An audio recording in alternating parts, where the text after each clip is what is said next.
Well, Eric, I've kind of written about it, but I know like the last couple of years you've been like saying, oh, how are you going to replace all these guys? And at this point, I think you kind of deserve the benefit of the doubt that you'll find the guys. I mean, how do you kind of, everyone's saying, oh, they lost their top two, but it does seem like you have 4, 5, 6 real capable guys coming back. How do you look at your group going into the camp? I'm really excited. I'm excited about the group, and I'm excited the direction we're in.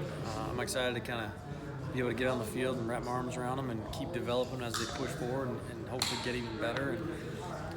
So I'm really excited. I mean, like I said, you recruit great kids, you get them here and you recruit them and let them go play on Saturday and have fun doing it. You know, I guess a guy like CT, we saw really kind of take a big step forward last year. What more is there in his game this year and becoming more of just a 3rd and 4th down type guy that you can count on? Yeah, I mean, he's a guy who's maybe smaller in stature, but he's really, really ultra competitive, great mindset, believes he's unstoppable, which I love that about him. So we can expand him and do a lot of things, whether it's running back or fly sweep or moving him inside and outside. This is the versatility of our offense, but we can put guys in the right positions to be successful. So, and you'll see his role kind of expand even more. Even though he had a big jump last year, we want to have another jump this year moving forward. What about with Khalil? Obviously, tough end of the season with being injured for the last couple of games, and was really starting to kind of find a role as the year went on. What's kind of his outlook for this year? Same thing. Just continue to develop and get better, and don't really settle on what you did last year. And he's another guy who's very versatile, can put him in a lot of different spots, and I think that's hard on defenses to defend. And he's just really, really talented and really competitive, and excited to kind of see where he goes too. He'll continue to get better too. He has the right mindset. A guy that was kind of mysterious to us was Octavius, and probably to you guys too. It sounds like from talking to Coach Harsin. But what is he going to be out there tomorrow? I mean, what are you hoping to get out of him now? Is he healthy? Yeah, he'll be out there tomorrow. Okay. He'll be running around, which would be good. And again, it's kind of unfortunate what happened last year, and. But yeah, he'll be back ready to roll, and I'm excited to kind of see where he's at and how he can run around because I haven't seen him all summer. So. Okay, but he should be. There's no limitations with him. He should be good. All that's behind him. Should be ready to roll. Yeah. How? I mean, we'd see him practice some weeks, and then we thought, okay, maybe this will be the week he plays, and then Saturday he wouldn't be suited up. I mean, what was it like last year, just dealing with that with him? Because he was coming into the year, you guys had high hopes for him. Yeah, and it's hard. It's good when you have a lot of depth. If someone isn't 100%, then you just rest him and get the other guy some experience. And so it's really just more balancing of, hey, if you're not 100%, we have guys that can play and are capable, so let's get them ready and get them playing. So that was really a decision we made last year. I mean, he was, I think, going into the season, some people thought was going to be your main red zone target, or just can he still be that guy that we had high hopes for going into the season? Oh, absolutely. We're continuing to develop the group and push them forward and get them even better than they were last year, and that's really just kind of the focus of us moving forward. Just continue to get better. What does that do to the group if you didn't even have him last year? You look at the other guys you have coming back, and you potentially throw a healthy Evans back in there. I mean, what's the potential for this group? It's really it's whatever we need to do to win games, really. And if that's one receiver on the field, that's 4 receivers on the field, whatever it may be. We've got to be able to put playmakers around a quarterback to make plays for him. And so we can do that with a lot of guys. And if one guy goes down, the guy right behind him is probably just as good.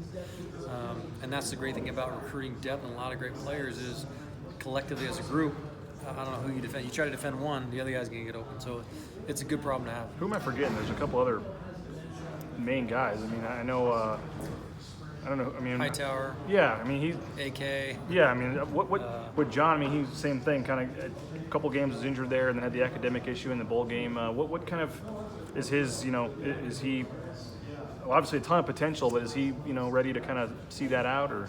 Yeah. Oh yeah. He took some classes and got back on track and did really well this summer, and he's been working hard. And again, he's another one too. He'll just continue to elevate that group and make them compete at a high level because. Like I said, if you have a bad day, you're not feeling it, or you don't feel like practicing, or it's too hot outside, the guy behind you is just as good, or maybe better, and is dying for that opportunity. So it's a good problem to have when you have a lot of depth in the room. And having that depth and experience, especially as this offense is breaking in a new quarterback, having guys who have had the ball thrown to them, how does that help that process along? Oh, sure. I mean, and it hopefully, knock on wood, if the guys around him can make some plays for him, it'll give the quarterback some more confidence, then he plays better. Because he's feeling, oh, I got this. So we just have to make sure we coach it up and guys make plays for him, make sure that quarterback feels really good on Saturday afternoon. A couple of new quarterbacks coming in as true freshmen. How has the chemistry between them and the receivers been? It was obviously in spring, a lot of newness, I would say, obviously the quarterbacks and the receivers, so just kind of getting on the same page. And again, we'll find out when we get going this week and kind of see where they're at and what they did over the summer and kind of move forward, get their timing down, and so it'll be good, it'll be fun. With it seemed like in spring, every time we see some crazy catch, we look over and it was 82s. Oh, there's Cobbs again. There's Cobbs. I mean, he was a guy I know you guys had high hopes on. Didn't play last year, but is he a guy that could conceivably step in and kind of make a impact or have a role this year? Yeah, I think they're all going to have a role. It's just a matter of where you put them. Because like I said, we have a lot of talent in that room right now, and it's a good problem to have. So it's just you've got to come out and practice every day. You got to compete every day. Like I said, if you're not feeling it, or if you're having a bad day, or you're having an off day, the guy right behind is itching to get out there. So it's a good problem to have when you have a little depth in your room. What's this fall camp going to be like? John mentioned kind of there's some key positions on offense that are open. Obviously, a huge game coming up in a month. I mean, what I don't know if you guys are doing things differently, or what's kind of your guys' approach to fall camp as an offense? Really the same mentality, I would say, and just continue to develop players. I think each individual coach, you develop your unit, and then as the camp goes on, then you kind of develop your offense and your identity, kind of where you do and move forward. So each individual coach will develop their players, and we'll put a good scheme together offensively, and I'm excited to see what happens here in a month. It'll be good. There's so much talk about all the change on defensive staff, but third year in a row with all you guys on offense here. How much chemistry do you guys have, and how's that going to continue to help? We're in a big year for the offense where you do have to replace some key guys. Yeah, I think it's good because, like I said, we've had some continuity. We kind of know each other. We know our personalities. We know our strengths. We know how we're all working together. And it's a really good room. A lot of good personalities, good men, good football coaches. And so, like I said, we'll put a good product on the field. Perfect.